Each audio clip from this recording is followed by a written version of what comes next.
இரட்சகருமா இருக்கிற இயேசு கிறிஸ்துவின் நாமத்தில் உயிர்த்தெழுந்த இயேசு கிறிஸ்துவின் தின வாழ்த்துக்களை உங்களுக்கு தெரிவித்துக் கொள்கிறேன். ஹாப்பி ரெசரக்ஷன் டே. ஹல்லேலூயா.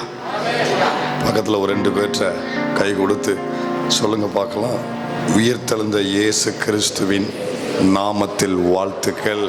ஹாப்பி ரெசரக்ஷன் டே. ஹல்லேலூயா. எல்லாரும் எளிமை நின்று வார்த்தைக்கு நிறைய போகலாம். யோவான் சுவிசேஷம் இன்றைக்கு வாசிக்க கேட்ட வேத பகுதி 20ஆம் அதிகாரம் 19வது வசனம். யோவான் 20ஆம் அதிகாரம் 19வது வசனம். ஓகே, எல்லாரும் சேர்ந்து வாசிப்போம். நல்லா பலத்தோடு வாசிக்கணும்.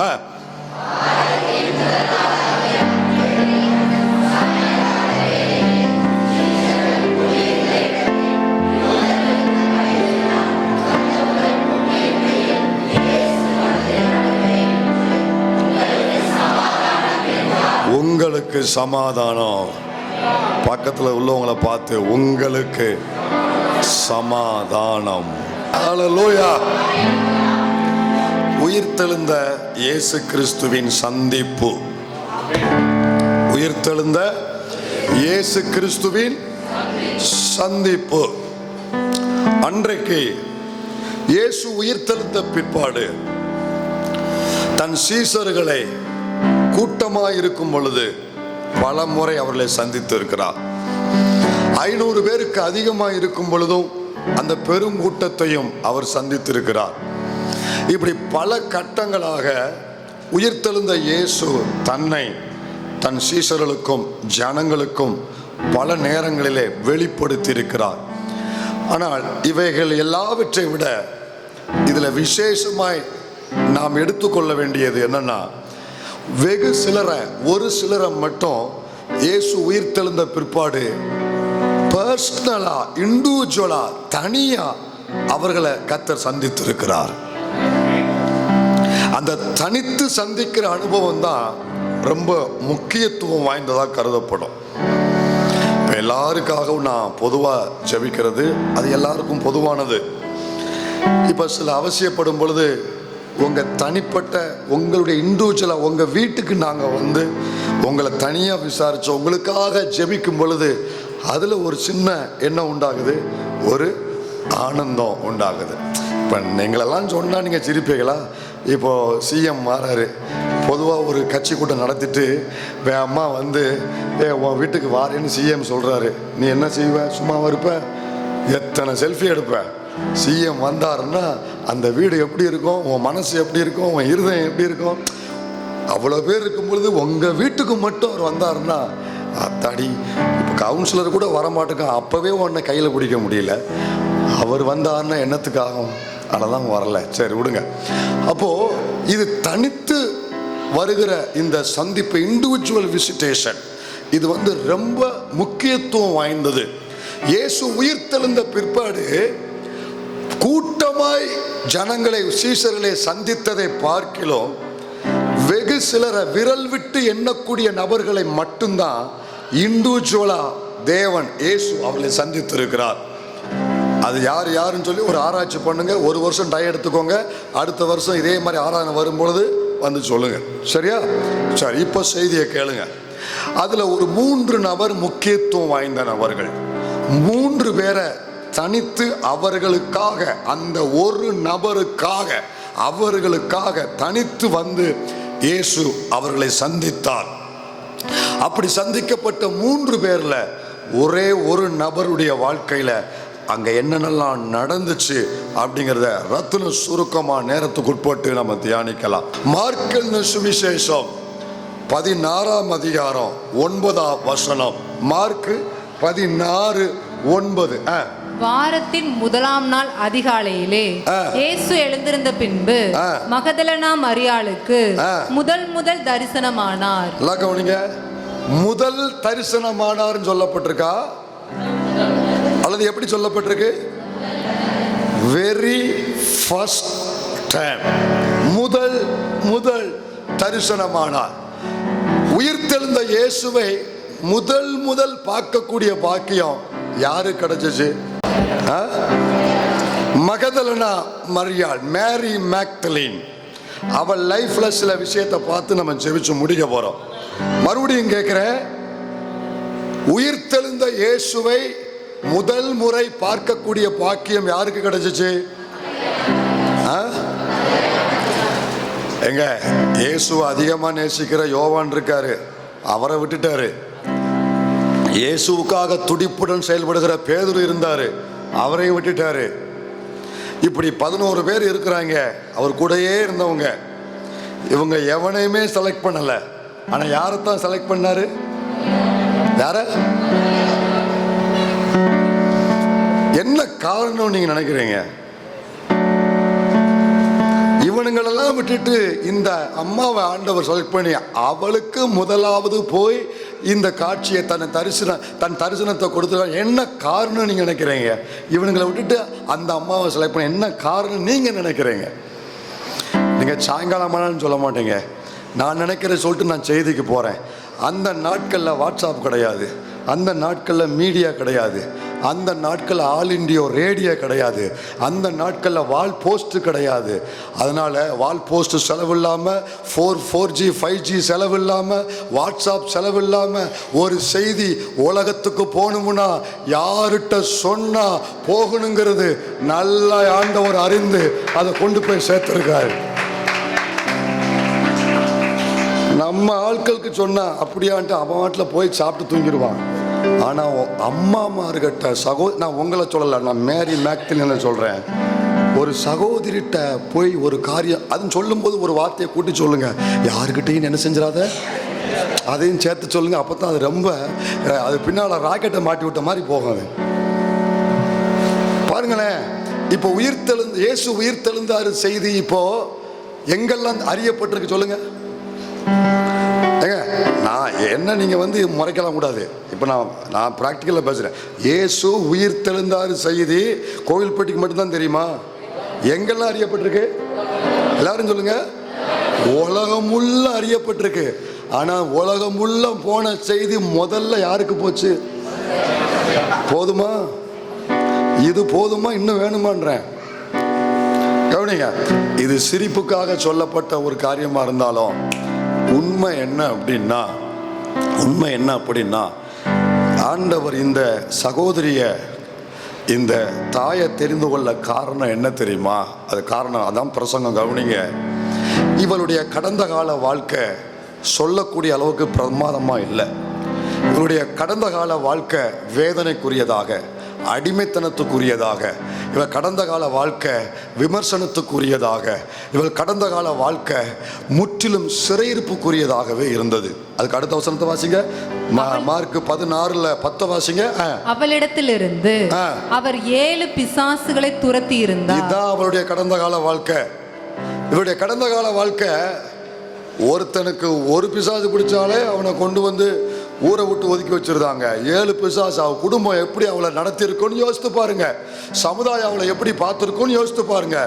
முற்றிலும் புறக்கணிக்கப்பட்டவள், முற்றிலும் ஓரங்கட்டப்பட்டவள், எல்லாராலும் புறக்கணிக்கப்பட்டவள். அந்த ஒருத்திய இயேசு அவர் ஊழியம் செய்கிற நாட்களில் இயேசு அவரை சந்தித்தார்.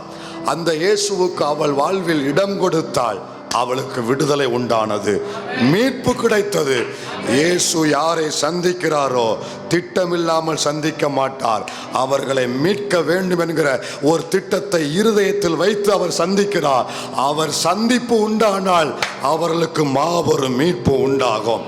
இந்த ஆராதனையில் இயேசுவுக்கும் உங்களுக்கும் சந்திப்பு இல்லாமல் வாழ்ந்து கொண்டிருப்பீர்கள் என்றால், அவளை போலவே கடந்த கால வாழ்க்கை வேதனைக்குரிய வாழ்க்கையோடு வாழ்ந்து கொண்டிருப்பீர்கள் என்றால், அல்லது சத்துருவினால் பிடிக்கப்பட்ட ஒரு அடிமைத்தன வாழ்க்கை உங்க குடும்பத்தில் இருக்கும் என்றால், உயிர்த்தெழுந்த இயேசுவின் சந்திப்பு இந்த ஆராதனையில செய்தியை கேட்கும் பொழுது உங்க வாழ்க்கையில் உண்டாவதாக.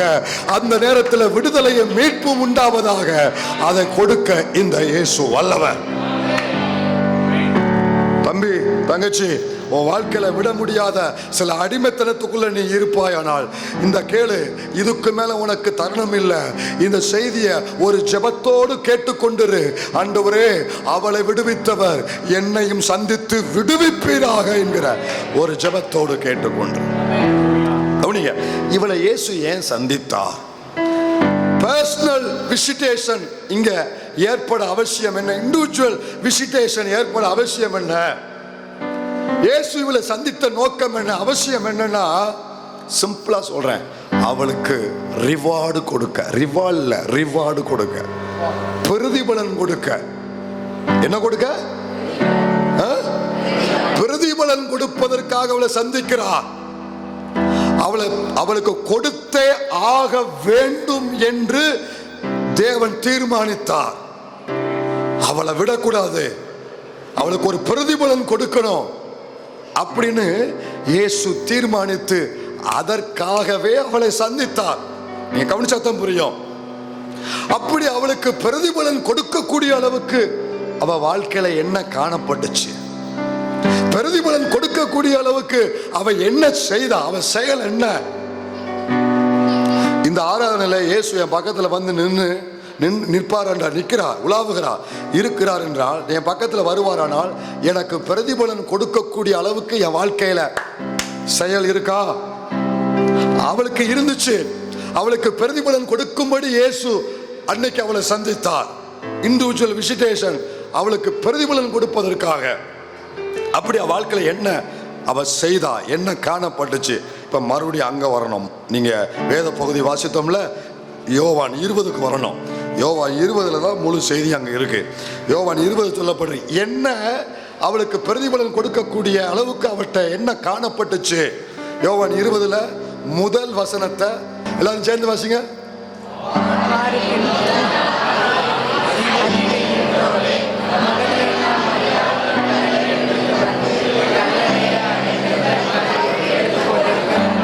மற்ற 11 பேருக்கும் மறந்து போச்சு.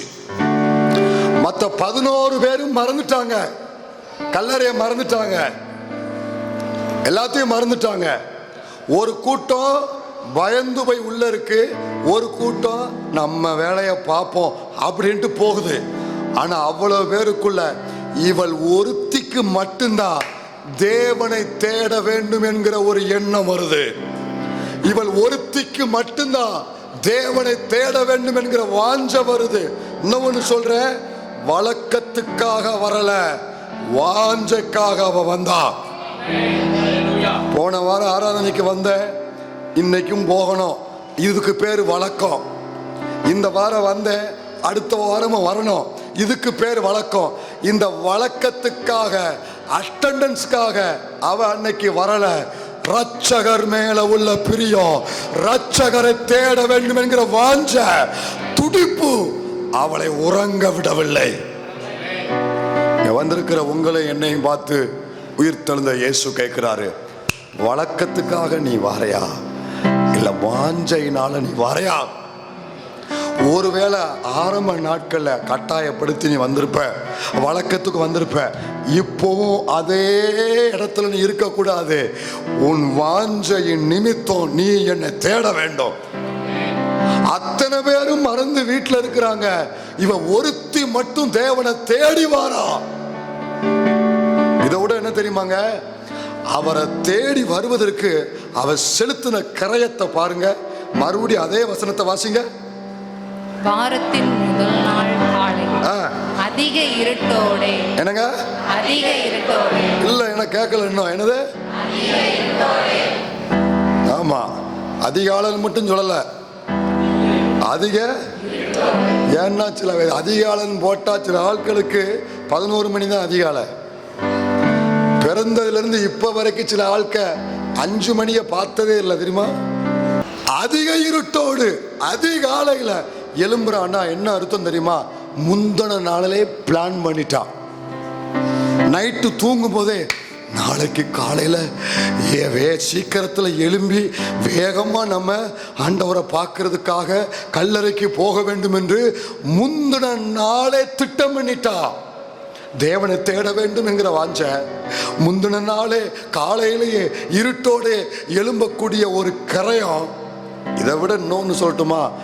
எல்லாரை விட வெரி ஃபர்ஸ்ட், நான் முதல்ல சொன்னேன், முதல் இயேசு யாருக்கு தன்னை வெளிப்படுத்தினாரு? மகதலேனா. அது காரணம் என்ன? முதல் கல்லறைக்கு வந்தவ இவதாங்க. என்னை தேடுகிறவன் கண்டடைவா. என்னை கனம் பண்ணுகிறவனே கனம் பண்ணுவேன். முத கல்லறைக்கு வந்தவ இவதான். சொல்லுங்க, முதல் முறை இயேசுவை பார்க்க வந்தவள் பேரை சொல்லுங்க. முதல் முறை ஆண்டவர் ஆராதிக்க வந்தவள், முதல் அவர் சமூகத்துக்கு வந்தவள். ஏன் அந்த இடத்துல நம்மளை போட முடியாதா? என்னைக்காவது அந்த வாஞ்ச வந்திருக்கா?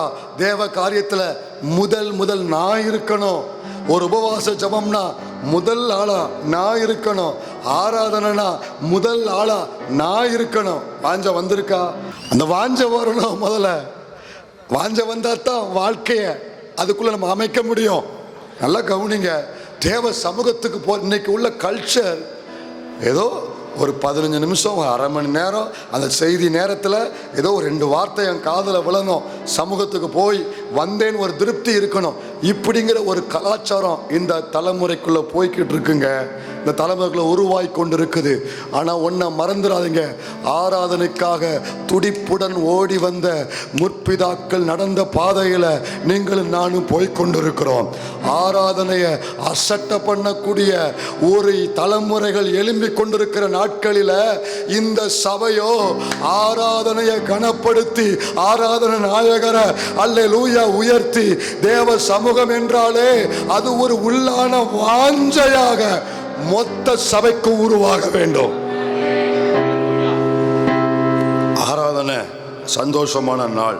என் கர்த்தரை நான் சேவிக்க போறேன், சபையோடு சேர்ந்து நான் ஆராதிக்க போறேன், வார்த்தையை கேட்க போறேன், எனக்குன்னு ஒரு வார்த்தை ஆண்டவர் தருவாரு. இப்படிங்கிற ஒரு வாஞ்சையோடு வரக்கூடிய கூட்டம். இந்த கூட்டத்துக்குள்ள எழும்பணும்னு சொல்ல வரல, மொத்த கூட்டமும் அப்படி கூட்டமாய் மாறணும்னு சொல்ல வரேன். தேடணுங்கிற வாஞ்ச, அதிக இருட்டோடுங்கிற கரையும் முதல் ஆளாய் வந்த ஒரு பெரிய ஒரு ஸ்தானத்தை அவ பிடிச்சுக்கிட்டான். தேவ பிள்ளையே, நீங்களும் அதுல உருவாகுங்க. உங்க கற்பத்தின் கனிகளையும் அதுல உருவாக்குங்க. சீக்கிரம் எழும்புடா. நல்லா கவனி, பிசாசு அவ்வளவு சீக்கிரமா கர்த்தரை ஆராதிக்க ஆலயத்துக்கு சமாதானமா போக விடவே மாட்டான். நிறைய குடும்பங்கள பிரச்சனை என்னைக்கு தெரியுமா? திங்கள்ல இருந்து சனிக்கிழமை வரைக்கும் பிரச்சனையே இருக்காது. பிரச்சனை என்னைக்கு வரும் தெரியுமா? நீங்க அதை விளையாட்டை எடுக்காதீங்க. பலவீனப்பட்டவர்களை சத்துரு பயன்படுத்தி உன் குடும்ப சமாதானத்தை உடைக்கிறான். பாத்ரூமுக்கு போறதுக்கு ஒரு சண்டை, கண்ணாடிக்கு முன்னால நிக்கிறதுக்கு ஒரு சண்டை, ஃபேனுக்கு கீழே இந்த கூந்தலை தாய வைக்கிறதுக்கு ஒரு சண்டை, எத்தனை சண்டை வீட்டில் போட்டு ஓடி ஆராதிக்க. எப்படி ஆராதிப்போம்? ஒரு விழிப்பு, ஒரு ஞானம், இதெல்லாம் உங்களுக்கு வேணும். அதுக்கு முன்கூட்டியே கிளம்ப பழகணும். உங்களுக்கு 10 மணி சொல்லவா வேணும்? முன்கூட்டியே எடுத்தமா கவத்தமா ஆடி அந்த அந்த விடிஞ்சா பழமொழி சொல்லுவாங்க, விடிஞ்சா கல்யாணம் பிடுங்கடா அப்படிமா. அந்த மாதிரி இருக்கக்கூடாது. நாளைக்கு ஆராதனை நாங்கள் எப்படி கற்றுக்கொண்டோம்னா, நாளைக்கு ஆராதனை, நாளைக்கு என்ன சட்டை போடணும், என்ன பேண்ட் போடணும் எல்லாம் எடுத்து தனியாக வைக்கணும். அயன்மெண்டெல்லாம் அன்றைக்கி அயன் பண்ணி தனியாக வச்சுருக்கணும். பைபிளை எடுத்து வச்சுருக்கணும். நோட்டு, டைரி, காணிக்க எல்லாம் பேனாக்கி நான் எல்லாத்தையும் வாங்கி வச்சுருக்கணும். அந்நேரம் போல் கதை தேடு, இதை தேடு, நீ அங்கிட்டு போ இங்கிட்டு போன்னு சொல்லி வீடு கலவர பூமியாக மாறிடும். சில வீடுலாம் முட்டி மோதி சண்டைக்காடு ஆகி வண்டியில் ஏறையா நீ வாரையா நான் போகவா. எப்படிங்க? இதெல்லாம் பிராக்டிக்கல். ஆனால் இதை மாற்றினா தான் நீங்கள் சமாதானமாக ஆராதிக்க முடியும். இல்லை வழக்கமாக உட்காந்துட்டு போகத்தான் முடியும், ஆராதிக்க முடியாது. காலையிலேயே அவள் எழும்பியிருக்கானா முந்தின நாளே பிளான் பண்ணியிருக்கா. காலையில் எழும்பணும்னா முந்தின நாளே என்ன செய்யணும்? பிளான் பண்ணாமல் காலையில் எழும்ப முடியாது. என் ஆண்டவர் அவர் காரியத்தில் நீங்கள் செலுத்துகிற கரையை இருக்கு பாருங்க, நீங்கள் எடுக்கிற தீர்மானம் இருக்கு பாருங்க, நீங்கள் செய்கிற செயல் இருக்கு பாருங்க. கர்த்தர் இதை பார்க்கிறவர் மட்டுமல்ல, பார்த்து குறித்து வைக்கிற ஆண்டவர், குறித்து வைக்கிற தேவன். பக்கத்தில் பார்த்து சொல்லுங்க, தேவ காரியத்தில் நாம் செய்கிற ஒவ்வொன்றையும் கவனிக்கிறவர் மட்டுமல்ல, கவனித்து குறித்து வைக்கிறவர். நம் மகதலேனா மரியாள் தேவனுக்குரிய காரியத்தில் செய்த ஒவ்வொன்றையும் கர்த்தர் குறித்து வைத்தார். இப்ப கொஞ்சம் வேகமா போறேன், என் கூட வாங்க, நல்லா கவனிங்க. ஆண்டவர் எதை எதை குறித்து வைத்தார்னா அவரை தேட வேண்டும் என்கிற வாஞ்சைய கர்த்தர் கவனித்தார், குறித்து வைத்தார். இரண்டாவது, காலையிலே எழும்புனா கர்த்தர் கவனித்தார், குறித்து வைத்தார். மூன்றாவது, வெரி ஃபர்ஸ்ட் ஆளை நான் போயிடணும். எங்க நீங்க வர்றது ரெண்டாவது. இனிமே வர்ற நாட்கள் இருந்து ஒரு ஆசைப்படுங்க. ஆசைப்படுறதுக்கு ஏதாவது கஷ்டமா? சொல்லுங்க, ஆசைப்படுறதுக்கு ஏதாவது நஷ்டமா? மனசுல ஆசைப்படுங்க, நான் ஆளா போய் சர்ச்சில் உட்காரணும், ஆளா உபவாச ஜபத்தில் போய் உட்காரணும். ஆமே, எழும்பி பைபிள் வாசிக்கணும், ஆளா எழும்பணும், வசனம் வாசிக்கணும், ஆளா வாசிக்கணும்.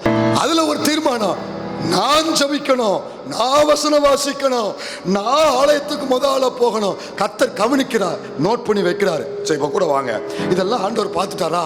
பார்த்து குறிச்சு வைக்கிறார். அவர் செய்யற ஒவ்வொன்றையும் கர்த்தர் நோட் பண்ணி வைக்கிறாரு. அப்புறம் இவன் கல்லறைக்கு வந்தவன் மறுபடியும் அகைன் ஓடுறா, சீசர்கள்ட்ட ஓடுறா. வாசித்த பகுதிக்குள்ள இருக்கு, நீங்க கவனிங்க.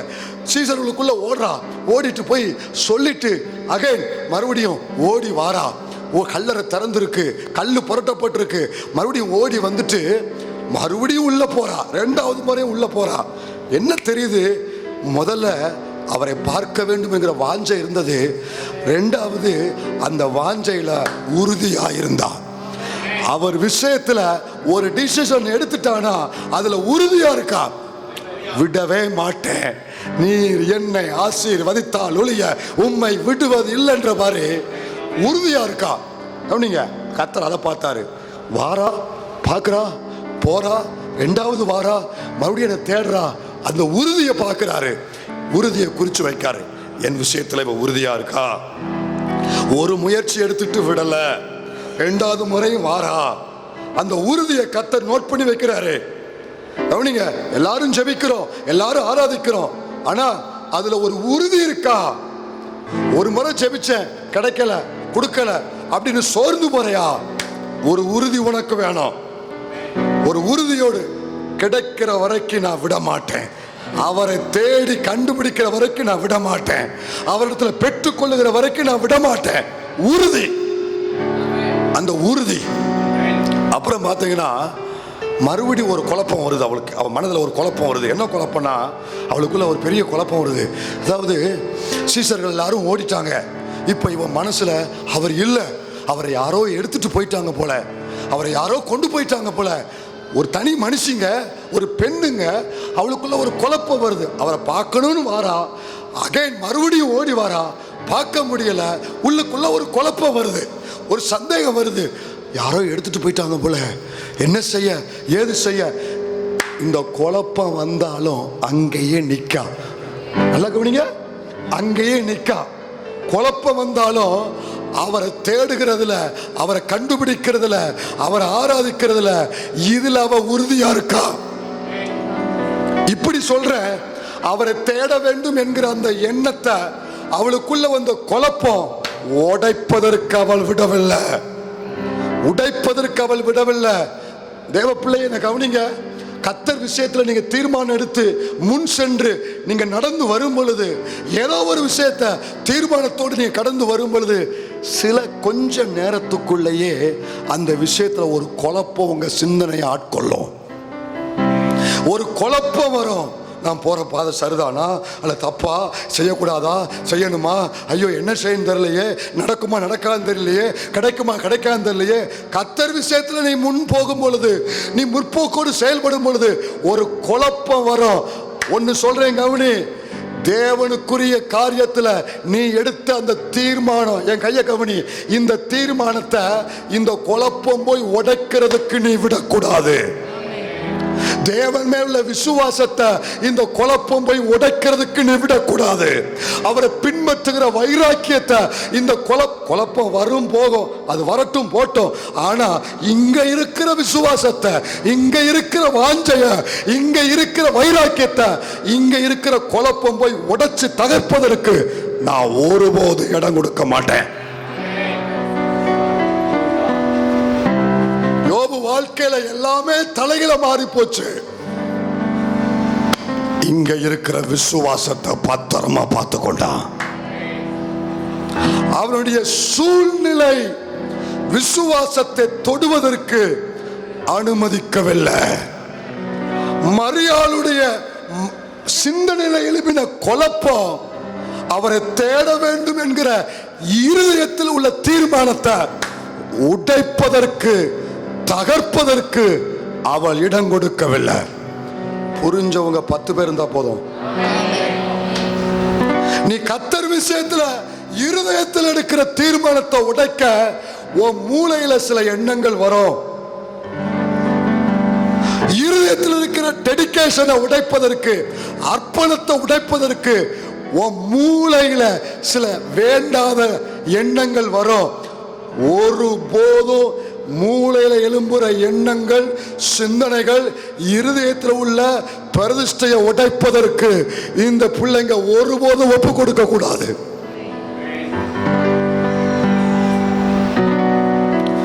வெளியே இருக்கிற, சொல்லுங்க, வெளியே இருக்கிற, சவுண்டை கூட்டி, வெளியே இருக்கிற சூழ்நிலைகள் உள்ளே இருக்கிற விசுவாசத்தை தொடுவதற்கு அனுமதிக்க மாட்டேன்.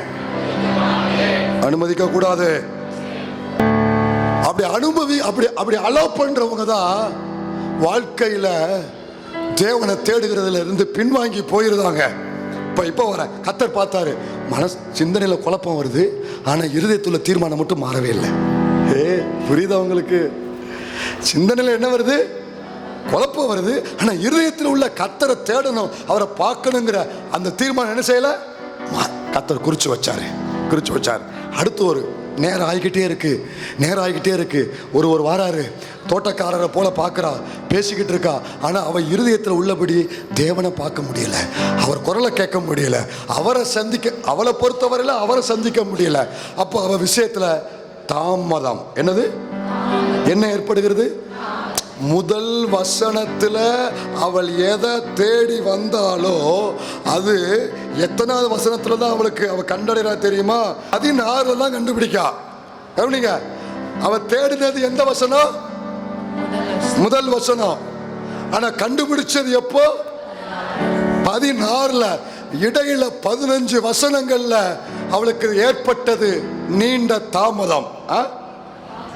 என்ன தாமதம்? நீண்ட தாமதம். இந்த நீண்ட தாமதம் அவளை பின்வாங்கி போக வைக்கவில்லை. நீண்ட தாமதத்தினால் அவள் பின்வாங்கி போகவில்லை.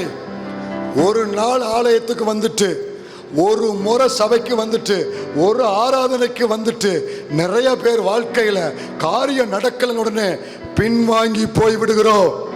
அவளோ மறுபடியும் போராடி கொண்டே இருக்கிறா, கர்த்தரை கண்டுபிடிக்கிற வரைக்கும் விட மாட்டேன் என்று. தாவீதின் குமாரனே எனக்கு இறங்கும் கூப்பிடுறா, எல்லாரும் கொட்டுறாங்க.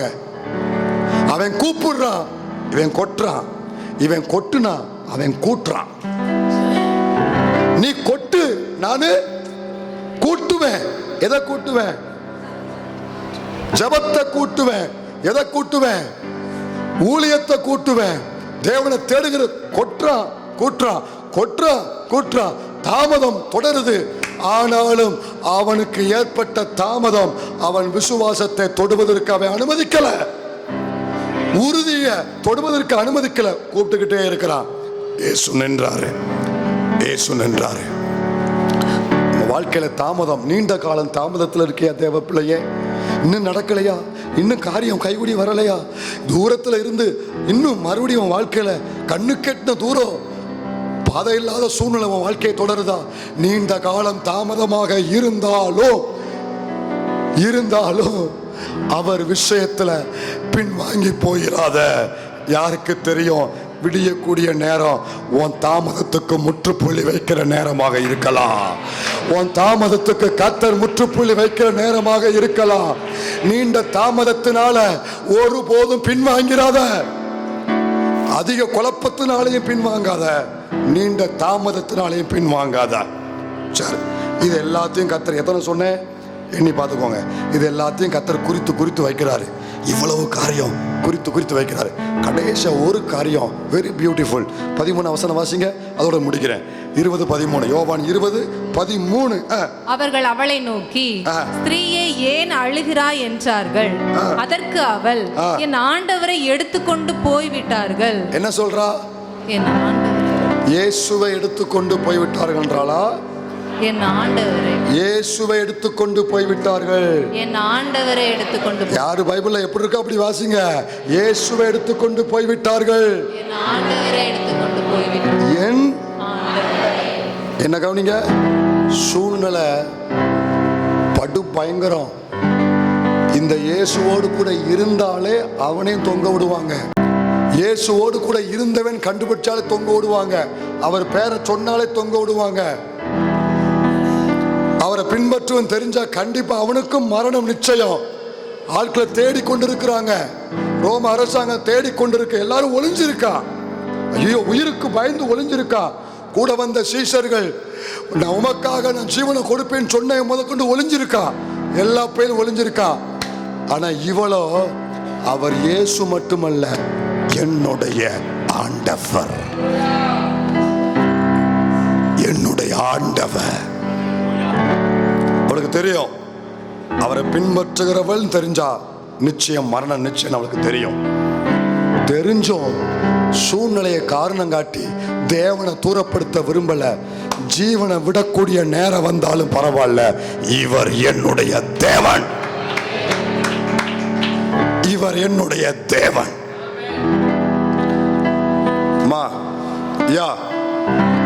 தேவனுடைய விஷயத்துல ஒரு நாளும் நமக்கு அனுகூலமான காரியங்கள் இருக்க உலகம் நமக்கு அனுகூலமா இருக்க போறது இல்லை.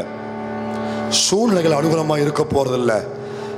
எவ்வளவு நெருக்க இருந்தாலும் அந்த நெருக்கத்துல தான் தேவனை தேடுவதற்கு நாம் கடமைப்பட்டிருக்கிறோம்.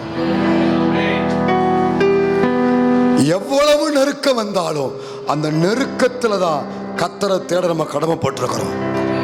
எவ்வளவு தைரியமா சொல்றா. எங்க கூட இருந்த பேதுரு அவரை அறியேன்னு சொன்னவன், ஆனா இவ சொல்றா என் ஆண்டவர். என்ன ஒரு துணிச்சல். இதெல்லாம் கர்த்தர் குறிச்சு வச்சு ஆண்டவர் முடிவெடுத்தாரு. இவளுக்கு நான் பிரதிபலன் கொடுக்க வேண்டும், இவளுக்கு நான் பிரதிபலன் கொடுக்க வேண்டும். என்ன பிரதிபலன் கொடுத்தாரு தெரியுமா? அவர் கொடுத்த பிரதிபலன் 3. என்ன கொடுத்தாருன்னு சொல்றேன். 1, முதல் அவளுக்கு என்ன செய்தார்? தரிசனமானார்.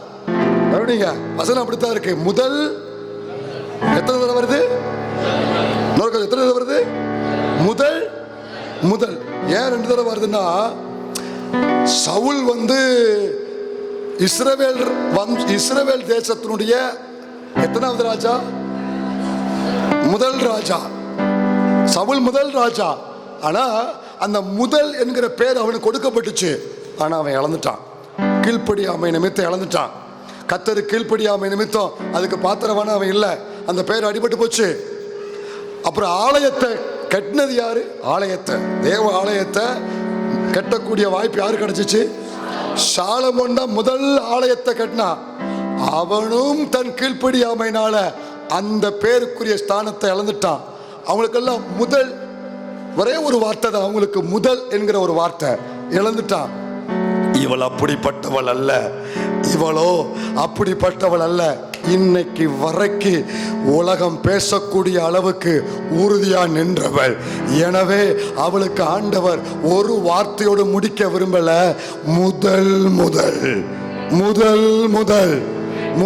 முதல் இந்த ஸ்தானத்தை இத்தனை பேர் இருக்கும் பொழுது கர்த்தர் அவளுக்கு கொடுத்தார். இன்னொன்னு சொல்லட்டா, வந்தவங்க எல்லாம் கல்லறையவும் தேவதூதர்களையும் பார்த்துட்டு போனாங்க. ஆனா தேவனையே தரிசிக்கக்கூடிய இவ தூதர்களை பார்க்கல. இவ தூதனை பார்க்கல. அவனுங்களுக்கு தூதனை மட்டும்தான் பார்க்கக்கூடிய பாக்கியம். இவளுக்கோ ஹல்லேலூயா உயிர் தெழுந்த பரிசுத்த தெய்வத்தையே பார்க்கும் ஒரு சிலாக்கியம். 3வது ஒன்று சொல்லட்டுமா? எல்லாருக்கும் ஒரு செய்தி கொடுக்கப்பட்டுச்சு. வந்தவங்களுக்கெல்லாம் தூதன் என்ன சொன்னா? அவர் இங்கே தாம் சொன்னபடியே இதை போய் எல்லாருக்கும். இந்த செய்தி பொதுவான செய்தி. ஏற்கனவே இயேசு சொன்ன செய்தி, பலமுறை சொன்ன செய்தி. அவர் உயிர் தெழுந்தார், அவர் இங்க இல்லை, உயிர் தெழுந்தார், எல்லாருக்கும் போய் சொல்லுங்க. பொதுவான செய்தி இதுதான் எல்லாருக்கும் கொடுக்கப்பட்டுச்சு. ஆனா இவளுக்கு அப்படி அல்ல. யாருக்குமே கொடுக்காத, யாருக்குமே சொல்லாத ஒரு செய்தியை இவளுக்கு மட்டும்தான் இயேசு சொல்றாரு. என்ன சொல்றாரு தெரியுமா? நான் என் பிதாவினிடத்திற்கு ஏறி போகிறேன், என் பிதாவினிடத்திற்கு ஏறி போகிறேன். 17வது வசனத்துல சொல்லுவாரு, இயேசு அவளை நோக்கி, என்னை தொடாதே, நான் இன்னும் என் பிதாவினிடத்திற்கு ஏறி போகவில்லை. தொடாதன்னு சொல்லிட்டா அவன் நிப்பாட்டி இருப்பா. ஆனா அவளுக்குன்னு ஒரு செய்தி வருது, இது வேற யாருக்குமே சொல்லாத செய்தி. நீ என் சகோதரனிடத்திற்கு போய் நான் என் பிதாவின் இடத்திற்கும். இதுக்கு முன்னால தூதன் என்ன சொன்னா? உயிர்த்தெழுந்தாருன்னு போய் சொல்லுங்க. பொதுவான செய்தி தான் சீசர்களுக்கு கொடுக்கப்பட்டுச்சு. ஆனா இவளுக்கு இயேசு என்ன சொல்றாரு பாருங்க, என் சகோதரனுக்கு போய் நீ சொல்லும்படி உனக்கு ஒரு செய்தியை நான் சொல்றேன். என்ன செய்தி தெரியுமா? நான் என் பிதாவின் இடத்திற்கும் உங்கள் பிதாவின் இடத்திற்கும் என் தேவனிடத்திற்கும் உங்கள் தேவனிடத்திற்கும் ஏறி போகிறேன் என்று அவர்களுக்கு சொல்லு என்றார். வேதத்துல இந்த செய்தி இவளுக்கு மட்டும்தான் கொடுக்கப்பட்டிருக்கு, வேற யாருக்குமே இது கொடுக்கப்படல. என் பிதாவிடத்துக்கு ஏறி போகிறேன். தேவ பிள்ளையே, அவர் விஷயத்துல நீங்க உண்மையா உறுதியா உத்தரவாதமா இருந்தா நல்லா கவனிங்க. சில நேரத்துல எல்லாரையும் சந்திக்கிற பிரசன்னம் இறங்கும்.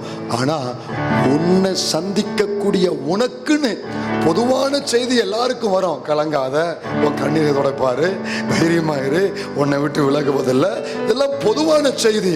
ஆனா அவர் விஷயத்துல உண்மையாய் நம்ம அவரை தேடி வருவோம் என்றால் உன் வாழ்க்கைக்கு தேவையான, யாருக்குமே சொல்லிராத, யாருக்கும் கொடுத்துராத, ஒரு ஸ்பெசிபிக்கா, ஒரு ஸ்பெஷலா, உனக்கு அவசியமான, உனக்கு வேண்டிய ஒரு செய்திய, ஒரு வார்த்தைய, ஒரு வசனத்தை கர்த்தர் உனக்கென்று ஆயத்தப்படுத்தி அனுப்புவா.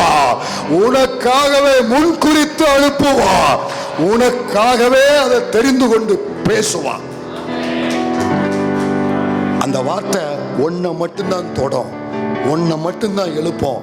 அது உன் பக்கத்தில் இருக்கிற ஆட்களை எதுவுமே செய்யாது, சுற்றி இருக்கிற யாரையும் எதுவுமே செய்யாது.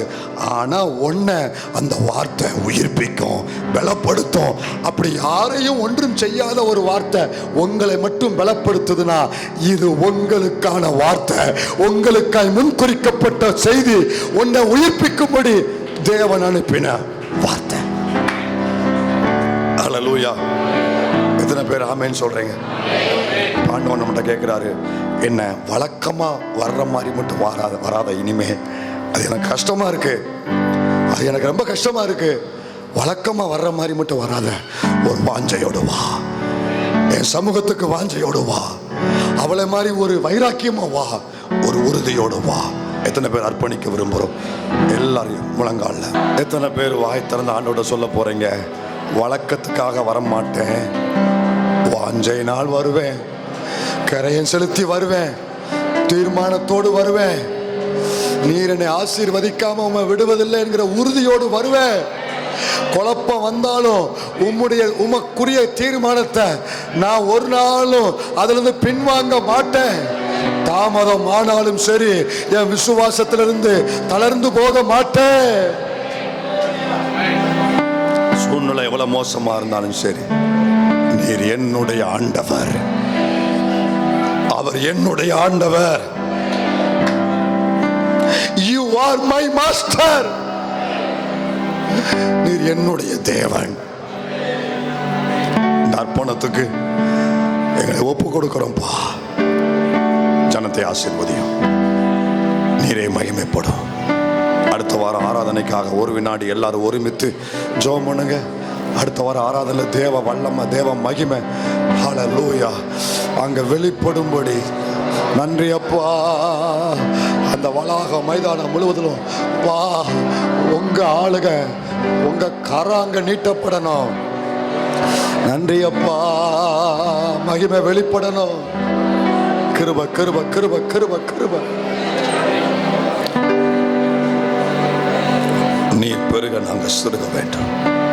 இயேசுவின் நாமத்தில் ஜெபிக்கிறோம் எங்கள் நல்ல பிதாவே, ஆமென்.